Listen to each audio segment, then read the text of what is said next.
Everybody, this is Jake Stenziano, host of the Jake and Gino podcast, here with my co-host, the multifamily mentor, the coach, the chef, the father, sixth best-selling author, the G-Daddy, Gino Barber. Gene, how's it going?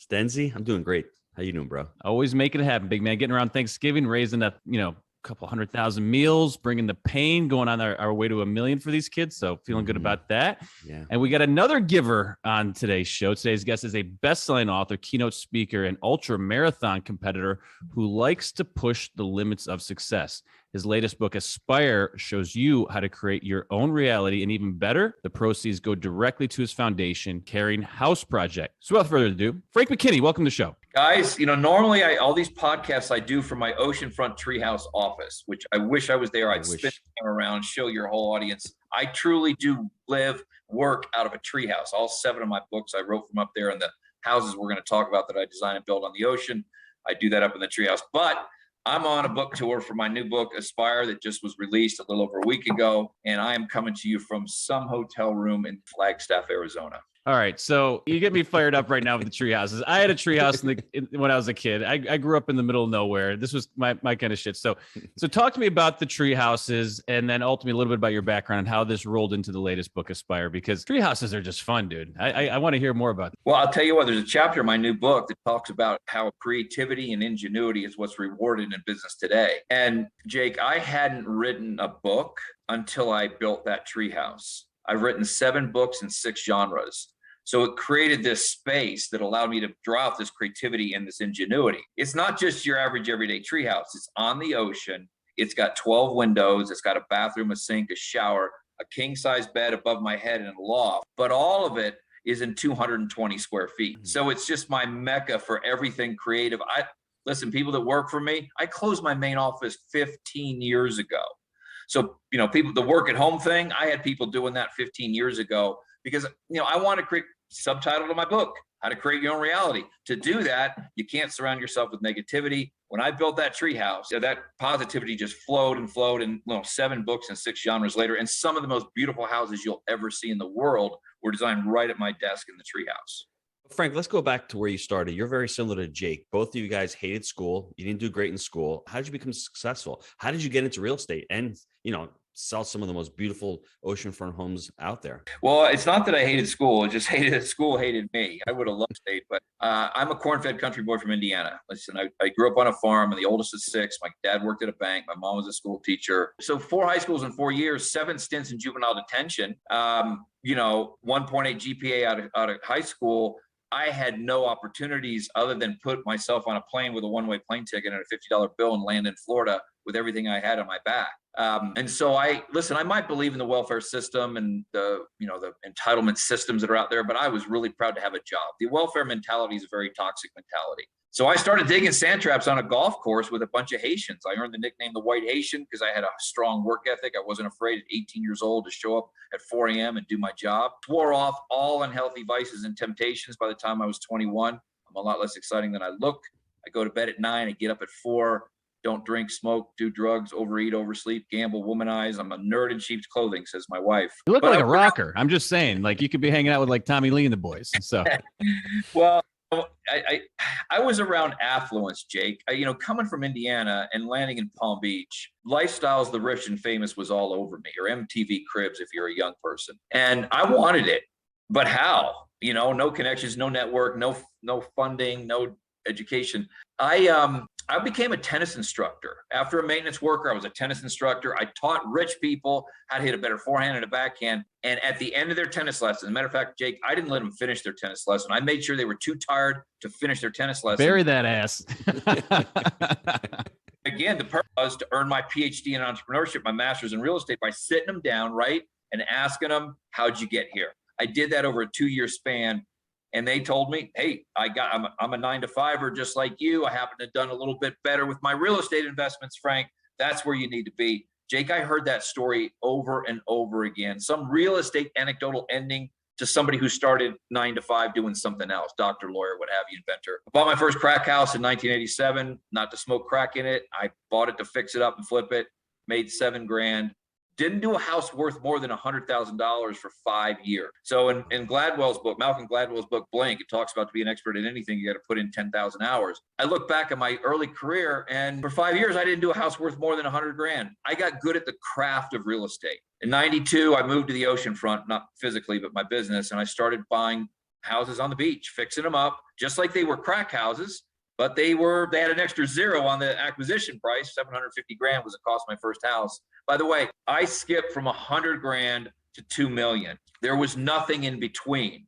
That when I say 2 million, I bought that house for 750, put 50 in it. So what was the switch though, Frank? Why 5 years to do up to 100 and then from 100 to 2 million? What connected? I mean, I know it's mindset. I want to talk about mindset in your book. I became an expert at the craft of real estate. So it didn't matter the number of zeros behind the acquisition price or the selling price. I knew that I wanted to be an artist in my life. I can't sing. I can't play an instrument. I can't sculpt. I'm learning to paint, but not very well. I build three-dimensional art. I get to create three-dimensional art on a sun-drenched canvas known as the Atlantic Ocean for the most wealthy people in the world. I've done 44 oceanfront properties on speculation. So for those of you who don't know, that's building a house without a buyer in mind with an average selling price of 14 million. The other answer, the shorter answer to your question is, Gino, is I was tired of doing 20 flips a year under 100 grand with plumbers with their pants falling down and, broken promises and all this stuff. I wanted a quality of life. And I realized I wasn't afraid to exercise that risk tolerance, like a muscle to get to the point where 750 grand is only a zero, So I was able to jump there and I haven't looked back. And I want everyone to stop and just think about what Frank just said there. He put in the time. He didn't just wish upon it. He put 5 years of hard work and he became an expert at his craft. And I'm surprised you don't know how to sing. I mean, I can give you a couple singing lessons when we get off the podcast. I'm doing opera right now. I'm reading your book. I need them too, bud.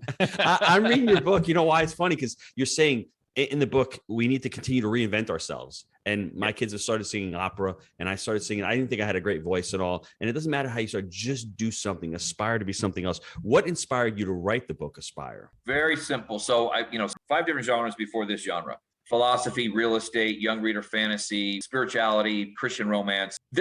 I'm not dead yet, but this is a postmortem of the mindset it took to get me to where I am. This is a pure mindset book, not just to get me to where I am. The people that I look up to, Gino, the people that I aspire to emulate, I went out and I codified. Motivation washes off and goes down the drain with the soap at night. It does not last. As a human species, there's a reason there's a multi-billion-dollar industry. What is motivation? Motivation is like a fog. It's like soap on the body. It washes off and goes away. We think you can't. Nobody listening to this can stay motivated. As a species, we were not meant to be motivated. Stay motivated. So inspiration. Let's move to motivation. For motivation, inspiration. Inspiration lasts about as long as a bad sunburn, Jake. It will wear off. It'll dissipate after 2 weeks. After you watch an inspirational movie, what happens? You're back to the same place.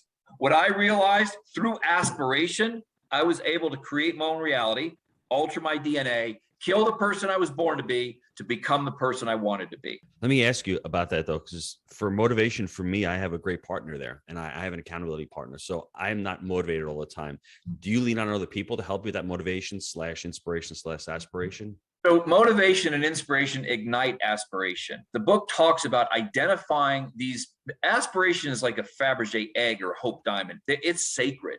I've aspired to 5 things in my entire life. Can you share those with us? Yeah, you've gotten them in the book. Can you share those with us? Yeah, real quick. I mean, some of them took 25 years to get there. By the way, an aspiration is not a goal. A goal you either attain or you don't, and then you move on. An aspiration becomes a part of your DNA. First, I wanted to be a best-selling author, even though I came out of high school with a 1.8 GPA. I used to go home at night and read the freaking dictionary, because I wanted to speak well, write well equals well respected. I would sit there, all my friends are out partying, I'm reading the dictionary. Took me a long time. Took me 20 years to get that first book published, but that was 20 years ago. So now, Gino, I'm a best-selling author for the rest of my life, no matter what I do. That's an aspiration that I can check off the box that I have become. I wanted to be a real estate artist. So yes, right now, no, I can't sing, play an instrument, or sculpt, but I love three-dimensional art. And I felt like, I want to create that three-dimensional art that somebody can actually live in.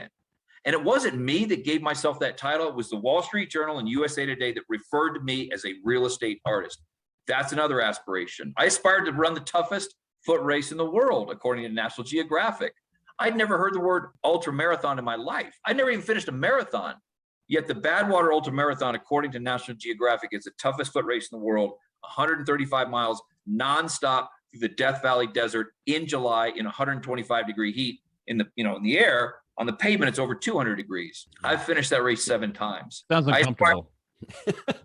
It's very uncomfortable. Just a bit. I aspired to run a charity in the poorest country in the Western Hemisphere, and I had a kind of a broken family. I aspired to have a family. I've been married 31 years and have a beautiful daughter. So those are aspirations. And I'm not motivated or inspired every day to go out and train for one of those races. But you didn't say a Lambo though, and have a jet and all this stuff. That's not cool, man. I'm just throwing a wrench in your shit because so many of us see this shit out there on social media with the dude laying across the Lambo and the gold and the bling bling. But you're obviously a very successful individual, and the things that you're aspiring for probably bring you happiness, probably bring you a fulfilled life and enjoyment.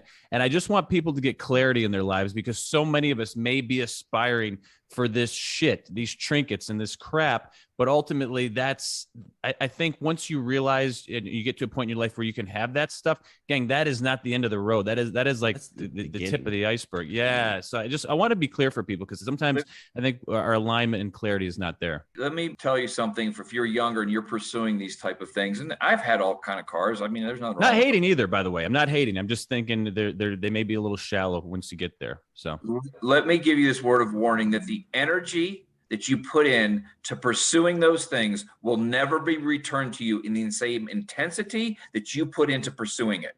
The minute you drive that Lambo off the lot, if you're type A and you kind of like need that, fix in the arm of excitement, by the time the first tank of gas is gone, you've lost interest. You're moving on to some other fix. So there's a chapter in my book that is titled Consumerism with a line through it, Materialism with a line through it, Capitalism, taking the best of capitalism and put it to work and watch what happens to that desire to pursue material things. You will find that dissipate. You'll enjoy them, but they won't become an obsession anymore. Well, it won't become like the status of the bar. And just from my experience, we got into philanthropy, I don't know, 3-4 years ago or something as our company was growing. And Gino started something called Rain Cares, where we're basically feeding kids throughout the year that can't get food for themselves. And it was very simple. We're like, what do we want to do? What's the basics? And ultimately, we hate being hungry. And these kids don't have the options that we do. So we're providing a great solution. We feel good about it. And it has been the best and this is not like a selfish thing, but it has been the best culture builder within our family of companies, bar none, because people are coming together and doing that. So when you're talking about capitalism, this shit works on many different levels. So I just love what you're saying here. Jake, we've built 29 self-sustaining villages in the poorest country in the Western Hemisphere. And it's not because we got any government help. We take the best of philanthropy, get rid of the worst. And the rid of the worst is entitlement. Charity exacerbates poverty, does nothing to make it better. Self-sustaining villages like we build, I've got 13,000 kids that were, if this was a hamburger, it looked like a hamburger, they're eating mud flavored with bouillon and lemon juice. I got 13,000 kids that are living a self-sustaining life now over there because we build these self-sustaining these self-sustaining villages. You don't have to be into the Bible. And if you aren't and you're agnostic or atheist, please don't turn this off. But there's a great life mantra that happens to be a Bible passage. It says, to whom much is entrusted, much is required. To whom much is given, much is expected. It's from the Gospel of Luke, chapter 12, verse 48. I have made that my life mantra. I have been given a lot, man. 1.8 GPA, 7 times in juvenile detention, least likely to succeed. Yet I found my professional highest calling, building these beautiful houses on the ocean on spec and making a lot of money. If you're watching this, what's your spiritual highest calling? Sounds like you guys have found it. That's fantastic. I provide housing to the world's most wealthy who don't even need another house. Mm-hmm. Shouldn't I be providing housing to the world's most desperately poor and homeless? Mm-hmm. That's what we do through our caring house. Hell of a spectrum. Wow, I love that. Frank, how do you help people listening to this? How do they find their aspirations? You've got clarity. I still need to work on mine because I feel like as if I'm playing on house money the last couple of years. So I really need to get dialed in and say, okay, what am I going to aspire to next? How do people find their own aspirations? The first section of Aspire is broken down into describing the difference between motivation, inspiration, and aspiration, and why motivation and inspiration don't last, and why aspiration will alter the DNA. There's only one chapter in that book that is posed in the form of a question, and this will help you get real clear on your aspirations. What legacy do you aspire to leave behind? What legacy do you aspire to leave behind? Guys, I used to think this real estate artist building the biggest house I ever designed was a $135 million house. I was going to be the first to break the 9-figure spec house. Spent a year in Italy. The most expensive house I ever sold was $50 million. I thought that was going to be my legacy until I realized those homes will be rubble in 20 years, not because I built them poorly. It's because the land renders the structure physically, functionally, and economically obsolete. So my legacy probably will now be what we're doing over in Haiti. And in those first few chapters, answering that question to the mirror, what legacy, Gino and Jake, do you aspire to leave behind? As you're thinking about that answer, what helped me get there? Who do you aspire to emulate? Whose DNA do you aspire to sample that you might want to absorb little pieces into you that will help you answer the question, what legacy do I aspire to leave behind? It is such a powerful exercise. Who do you aspire to emulate? I love that. And in the Can book, you share yours personally? I'll share you a couple. And by the way, this is a fun exercise. They don't even need to be real people. I aspire to emulate Willy Wonka. I thought you were making your own people up, and then they had these like traits that you really enjoyed, so you're kind of crafting your own stuff. Sorry, that's where my head goes. Sorry about that. Carry on. I mean, Willy Wonka isn't a real. Willy's real to me, bro. Hey, so what I wanted to do with him, I'm asked by the Wall Street Journal, what's the best business book you ever read? My answer, Charlie and the Chocolate Factory. Why? Because I want to create the frenzy that guy created for his chocolate. I want to create that with my real estate, with his marketing prowess, with his exclusivity, a little eccentricity, just, otherworldly desire to have a piece of his chocolate. So if you look at some of the grand unveilings that we do, they're very theatrical. There's a little Willy Wonka in there. I aspired to emulate Robin Hood when I was a kid. I love the idea of stealing from the rich and giving to the poor while I'm shooting an arrow at my best friend. Hold on. I gotta pump the brakes on this because Robin Hood is a big deal to me. Robin Hood was stealing from the tyrannical government to give to the poor that was taxing the shit out of people. Okay. That's the story of Robin Hood. Let's be clear on that because so many people get that twisted. And I love Robin Hood for that exact reason. I'm sorry. I'm just a little passionate about that when you hit a nerve on that one. Well, I mean, in the woods of backwoods of Indiana, I would actually put on the tights and go out with my friends and shoot. But I wanted to be able to, I sell houses upwards of $3,000 a square foot. So whether the people I sell to are tyrannical or just rich, I'm able to take some of the proceeds and then do what Robin Hood did. I get to fulfill that. So I have a list of people that I aspire to emulate, but that helped me, guys, answer the question, what legacy do I aspire to leave behind? I love that. Frank, in the book, you talk about mindset, and people listening to this may be grinding out a W-2 job, they maybe do something that they're not fulfilled with. Can you talk about why mindset is so important to get it right? Because everyone's like, oh, I'll do it when the weather's better, or I'll do it when I'm ready, or I'll do it when I have enough money in the bank. Let's talk about mindset real quick. Well, there's a chapter in the book that's titled Get the Mind Right and the Money Will Follow. Yes. And you get the mind right in my sport of ultra running, get the mind right, the miles will follow. Get the mind right, the relationship will follow. Get the mind right, the diet will follow. It's all there. So, and part of that is understanding to get to where you want to get, you've got to take these big risks in life. Without risk, there's no reward. So I have the one primary advantage I have over many people in this world is I'm afraid every day of my life, but I don't let it stop me. I've learned that fear is associated with the thought of taking a risk, not with the actual taking of the risk. Once you take the risk, the fear goes away. But most people are terrified at that sensation of fear when they think about taking a risk and they walk the other way. If you've got a person listening to this or watching this that says, I'm shackled to my desk with this 9 to 5, I'll do it when I listen to another 50 of Jake and Gino's podcast. By then I'll do it in 2022. You're selling your soul for a freaking paycheck. Listen, on this book tour I'm on right now, I'm stopping at homeless shelters and soup kitchens and food pantries. I'm delivering the message of Aspire to homeless people who it's resonating with to say, look, I might have traded part of my soul for something, but I also get a chance to take that eraser, turn around on the chalkboard of life and erase what was. If that's you, don't wait till 2022 to do that. Quit selling your soul for a freaking paycheck. You mentioned a little while ago, born to be versus want to be. And you were saying it very fast. And I've been wanting to go back to that for a second because so many of us may be born in an environment that's not conducive to success. Maybe we grew up in an abusive household. Maybe we grew up in a dangerous area. Can you elaborate on this? Because it really struck me, but you're going so fast. I didn't want to slow the conversation down. Born to be is not necessarily what you were born to be, but you may have been put in an environment that was not conducive to what you want. That doesn't need to be your destiny. Is that fair to say? That is such a perfect part of this whole first section of my book, Jake.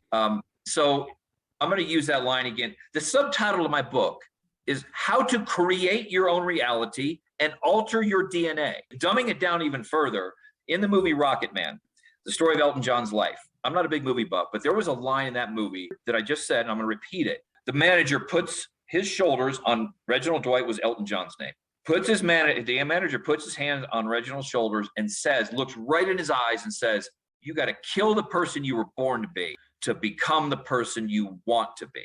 So I was I was in juvenile detention 7 times. After I was 18, it was time to go to jail. My grandfather and father were bankers. I was born to be a banker. You hit the nail on the head. I was born, not me, but you may be listening, born into an abusive family, or I was neglected. That's not a life or death sentence. That's an opportunity for you to take that DNA and kill the person that you were born to be. Some people say, I was born to do this. If you're not sure, when I got on that plane with $50 bill and left Indiana, one-way plane ticket, I killed Frank McKinney and became the Frank McKinney I wanted to become. That is such that's the ultimate mindset hack, is knowing that you can put to death that person that you thought you were supposed to be and born to be. Listen, I get a dress like this. I get to work from a treehouse. I build $50 million houses on spec. I'm on a book tour, and in an hour, I'll be in front of 200 homeless people delivering this message. I mean, I run 100-mile races across the desert. I'm tired of watching people have others create their reality for them. It's time we create our own. Turn off the freaking television, the 3 screens I call them, right? The phone screen, the computer screen, and the TV screen. Turn it off. Get out there and create your own reality. So I have 3 calls to action for everybody listening. The first one is buy the book Aspire. The second one is to start choosing your own aspirations, right? This is all personal. Frank, I'm thankful that he shared his, but those are his. We all have our own aspirations. And the third one is kill the person that you were born to be. Kill that person, and that's how you start out. If you can do those 3, by the end of the week, you're going to have a fantastic Thanksgiving. You're going to go into the end of the year, and then New Year is going to be completely brand new, and you're going to be reborn. So those 3, once again, buy the book Aspire, choose your own aspirations, and number 3, kill that person. Frank, before we go to the short answer questions, can you touch on that Yugo tour? I thought it was really enlightening that you're actually going on another tour right now, and that one was so enlightening for you that you did a couple of years ago. So it was actually a year ago, Gino, that I was writing this book, and I decided during COVID that I wanted to get input. I wasn't going to just sit in my treehouse and write this mindset book on my own. So I got in my Yugo. For those of you who don't know what a Yugo, Google it. One of the worst cars ever made. It is my daily driver. It's not some, Is that the one that has like the bed where you could put the swimming pool in the back? Like it's the car with the flatbed truck. Dude, is that a Yugo? No, it's because I always wanted to put a hot tub in back one of those things. Just think of Eastern Europe. Think of Eastern Europe, 1970s. I mean, it's got like it's just a piece of crap, basically, right? Listen, Jake, it's 0 to 60 and never. And if you were to put a hot tub, I got you. It would fit in a thimble. That's how small this car is. It had the heaters it has on the back of the window, when the fog, the defroster, those are there to keep your hands warm when the car breaks down. It's one of the worst cars ever made. I can say I experienced a miracle because I drove that car from Florida all the way across the country, gathering information for Aspire, all the way to Death Valley and back to South Florida, 6,288 miles. And guys, I was asking that question, what legacy do you aspire to leave behind? Getting information back from that.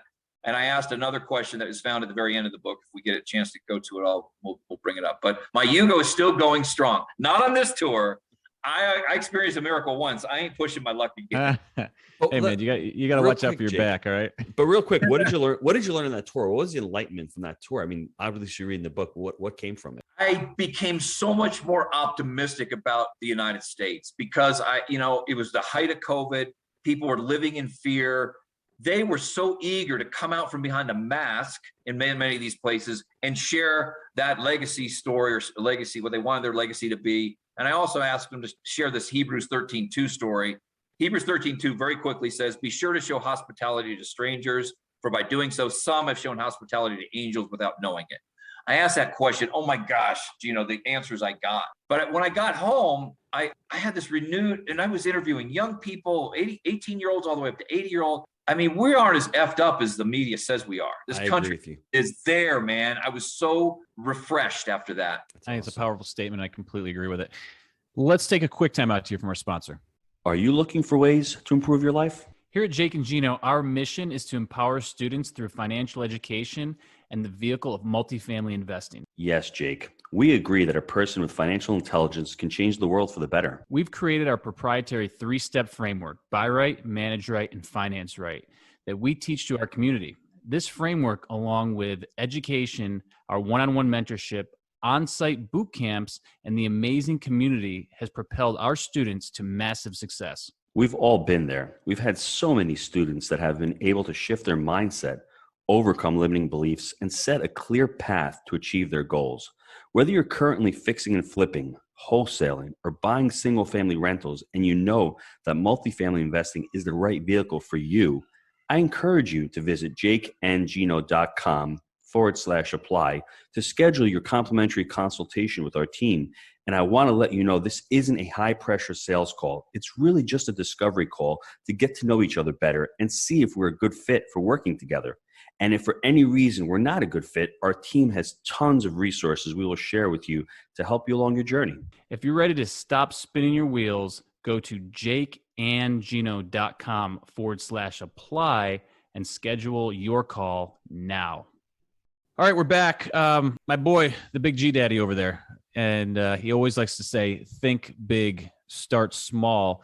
And you're a classic example of that. You put in the 10,000 hours. Can you elaborate on that a little bit and the benefit of that? Because you became a professional, you became an expert before you leveled up. I just want you to elaborate on that a little bit, because so many people get online and you're talking about the screens. They see Instagram, and we're in the multifamily space. Some, jerk off over here just closed a 400, 500 unit deal. We have no idea what the equity behind that was. We have no idea if he raised money, blah, blah, blah. But is out there promoting it. And I'm not hating on the promotion. What I'm cautioning people about, especially the people early on getting started in multifamily, is get something done and get damn good at it, and then get to that point. Don't feel like you got to go from zero to hero overnight. And I just want you to elaborate a little bit more on your experience, because I think that'll be telling for folks.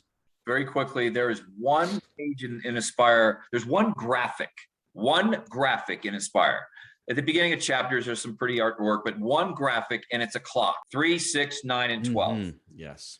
At 12 o'clock, you're excited about investing in multifamily, let's say. You have excitement. You've watched podcasts. You've bought the programs. You've gone to the seminars, and you're living on excitement. At 3 o'clock, that excitement wears off, and you want to jump from multifamily to single family to short selling to wholesaling. You never become an expert at anything. You expect to become an overnight success. Your attention span is as short as a flea's. At 3 o'clock, you become a flea and you hop from one thing to the next. Don't be a flea. 3 o'clock. Let's say the excitement wears off. You make it past 3. You get to 6 o'clock. That's when the job gets hard. That's when I show up on a job site with the power not on yet, and somebody took a crap in my toilet, and I got to clean it out with a shop vac. Then I got to clean the crap out of the shop vac. And I say to myself, I don't want to do it. This is too hard. I'm going to go do wholesaling, or I'm going to do short selling. I'm going to buy storage units or Airbnbs. I'm not going to do this. It's too freaking hard. You're not a flea because you made it past the excitement stage. You get to 6, you're a half-asser. There's a lot of half-assers out there.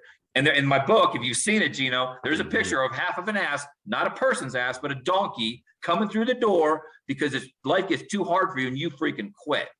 Don't be a flea. Don't be a half-asser. You get to 9 o'clock. You're almost there. You can see the finish line. You are so enamored with the process that you forget about the purpose. It's like the guy in college who is 2 credits away and never goes back to finish. It's like the person who takes all the courses, all the classes, and yet he can't pursue the finish line. He sees it. I call you a shoelacer. You're not a flea. You're not a half-asser. You forgot why you got into this business in the first place. I'm a real estate artist. I'm a businessman first, real estate artist a distant second. But that artistry, I don't want to be a starving artist. I'm not an artist until it sells, until somebody takes my 3-dimensional art, pays me $15 million for it, and is enjoying it.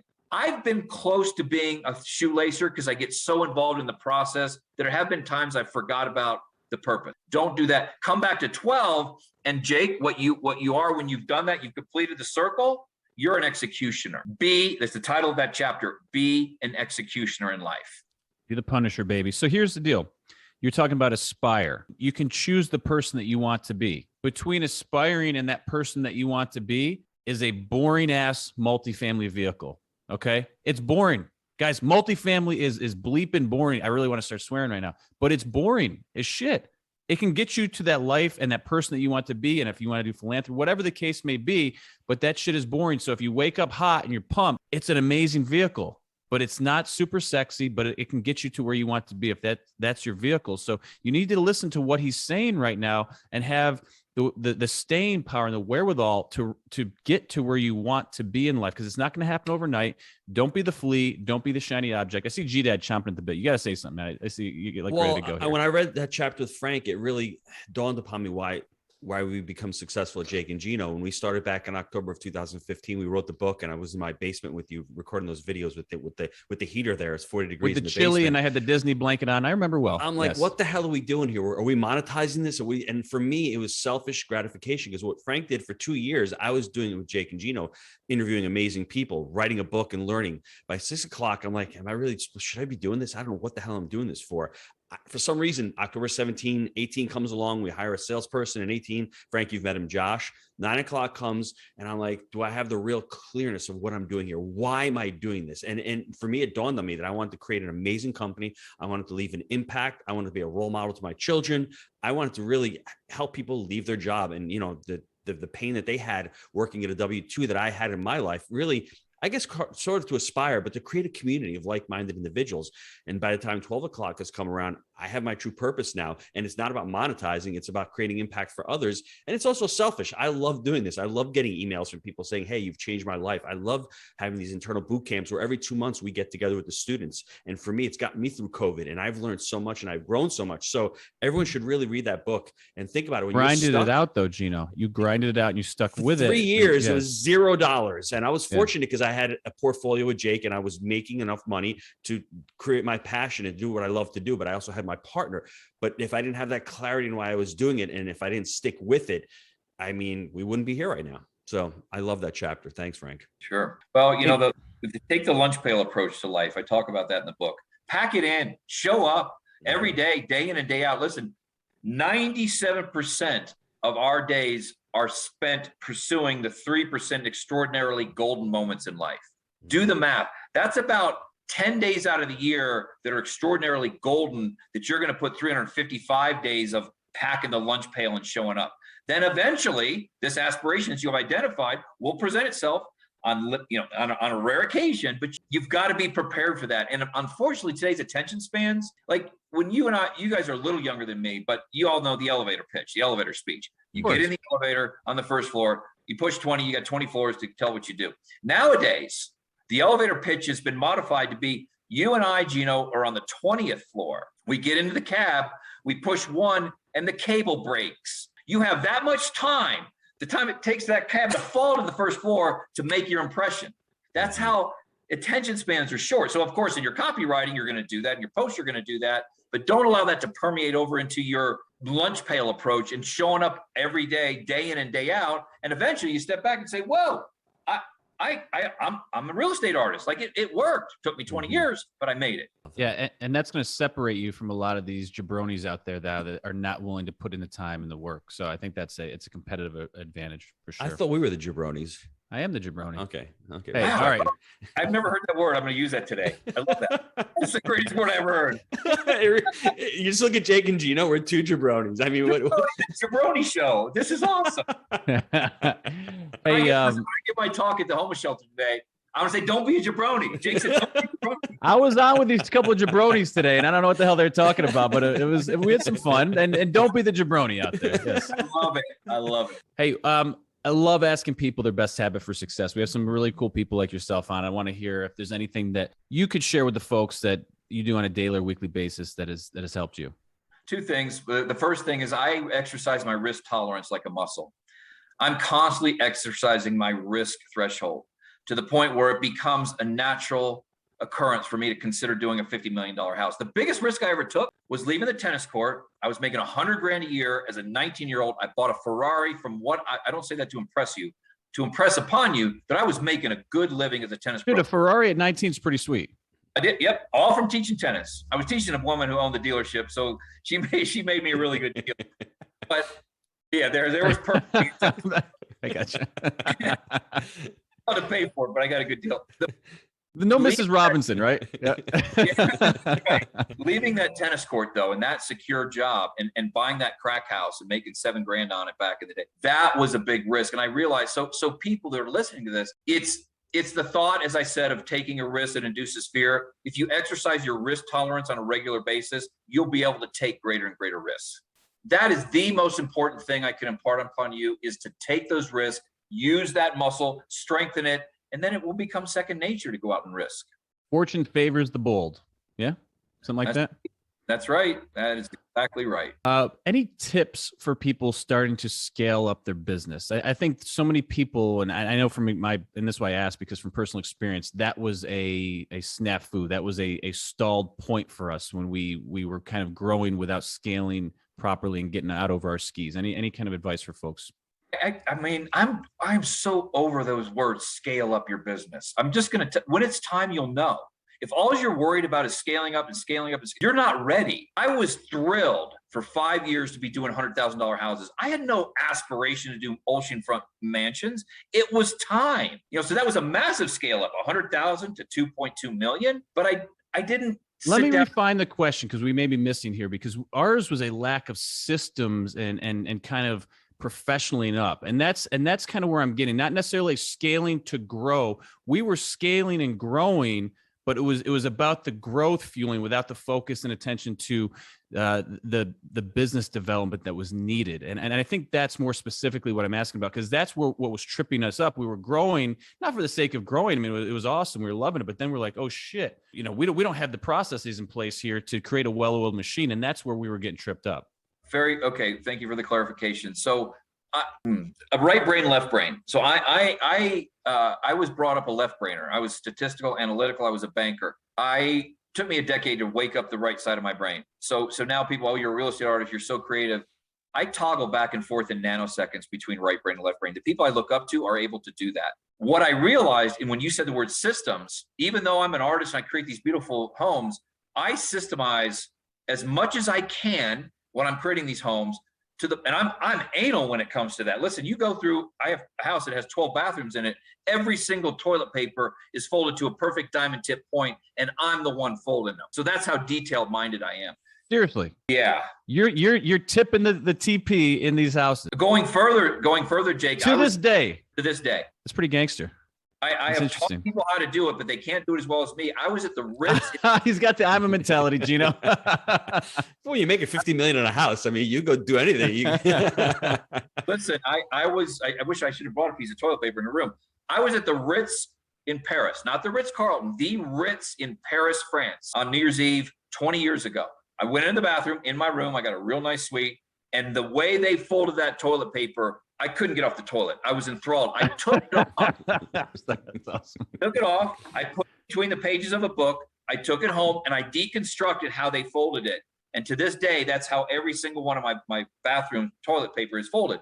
The point is, I'm systemizing as many things as I can so that I leave enough room on the right side of the brain to be creative. I'm providing three-dimensional art that's the ultra wealthy. Like, I have to know what they want before they want it, before they know they want it. Yes. And if I didn't systemize, if I didn't spend a little time on the left side of the brain to systemize, I wouldn't be able to sit back and create, countertops made out of lava from France that are they're blue as the ocean. Or I built a water floor in a house. When you walked in the front door of the foyer, 400 square feet, you're walking on glass as thick as your drive-up teller's glass, and beneath it is water and fish swimming around. I designed the only jelly sphere in the world. It's a jellyfish sphere, a tank. If I didn't systemize on one side, I wouldn't have the bandwidth to be creative to do that on the other side. That's awesome. Yeah, they got to go hand in hand. Besides Aspire, any books that you want to recommend to the folks that have helped you out over the last few years? There's two. Charlie and the Chocolate Factory. Please read that from a marketing perspective. There was no better marketer than Willy Wonka. For philosophy, there's an obscure philosopher that I am actually on my 7th read through one of his books. So I don't just say, what bothers me is people, I read 50 books last year, but he's the same freaking guy. He didn't change. 50 books and you're the same person. Anthony DeMello. Write it down. Anthony DeMello is a philosopher. He was actually a Jesuit priest who turned philosopher and died in 1987. I'm reading his book, Awareness, for the 7th time in this year. Okay, so I read it 10 years ago. I pulled out. That's how long it takes me to make sure that if I'm going to affect some change in my life and alter my DNA, I can't just do it by reading pages. I grind in on books like 3-4 times when I find value, and I'm the same way. Yeah, instead of like, putting some new shit in just because it was on Amazon or whatever. I'm with you on that one. All right, before we get to the GDAD wrapping the sucker up, Aspire, where do we get it? Is Amazon the spot? Do you have a website? Where do we go to get the goods here? But the cool thing about Aspire is every book that we sell provides 200 meals in one of our orphanages in Haiti. So I make no money from my books. To learn about the book, theaspirebook.com. Sample chapters. There's a sample audible there. There's a description. There's videos. Buy it from us. I'll sign it to you and send it. We make a little bit more money, but this is my first book that I self-published under Caring House Books. So this is my own label. Amazon, we make almost as much money. So yeah, please do so. Because even if you're not into the book, which you should be, you're providing 200 meals in one of our orphanages. Now, we got the folks on this show are definitely into the book. I mean, it's in line with our values, and you're giving back to some folks there as well. So a lot of good. Gino, first crank, let this sucker rip. Let's do this. Jake, this could take me like 15 minutes just to recap Frank's life, but just give me about a minute or two, everybody. You have a juvenile delinquent, 4 high schools in 4 years in Indiana, running around the woods shooting crossbows. He doesn't know. At the age of 19, he goes down to Florida. He's driving a Ferrari, from what we hear, doing tennis lessons. But don't forget this, everybody. He's a grinder. He grinded it out. He worked his ass off. He started buying $100,000 homes. And for 5 years, he did that. He learned the craft. And then from there, started adding zeros on there. And what I love more than anything else, he became the best version of himself. I guess that's probably the best way to do it, through Aspire and through aspirations, and not worrying just about motivation, but having those 5 aspirations that he's listed out in his book, and all of the different ideas and topics and mindset, which is really important. And now during holiday week, when most of us are going to be home with our family, he's in a car in Flagstaff, Arizona, talking to 2 jabronis on a podcast, pitching his book and talking to homeless people. So if that's not living a full life and being inspired and being inspirational to others, I don't know what is. I want everyone to go out, buy the book, Aspire. And I want to thank Frank for taking the time out today to talk to us. You jabronis were the best 2 jabronis I've ever talked to. It was great. Hey, listen, have a happy Thanksgiving. And you guys were a fantastic couple of hosts. Really enjoyed it. Thanks, Frank. We appreciate it. Take care, fellas. Take care, everybody.